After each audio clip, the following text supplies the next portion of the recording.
iccitii milkaa'inaa. Gurbaa tokkotu iccitii milkaa'inaa maal akka ta'e beekuu barbaade nama beekaa tokko bira deemee gaafate.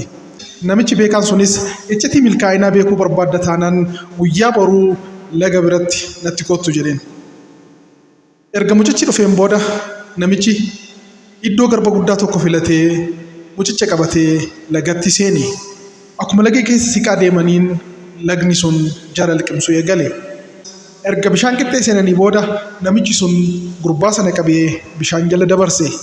Yeroo inni bishaan sana keessaa ba'uudhaaf tattaafatus akka keessaa hin baane sirriitti humna guutuudhaan bishaan sana keessatti gadi qabaa ture.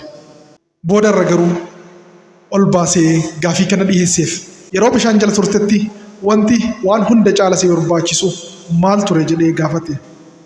Gurbichis qilleensa jedheen. Eeyyan iccitii milkaa'inaa beekuu barbaadda taanaan akkuma xiyyeeffannaan kee guddaan yeroo bishaan jala jirtu lubbuu kan kee hambisuudhaaf wanti murteessaa ture qilleensa waan ta'eef qilleensa qofa barbaadaa turte. Milkaa'uu barbaadda taanaan xiyyeeffannaan kan kee wanta barbaaddu saniif qofa ta'uu qaba.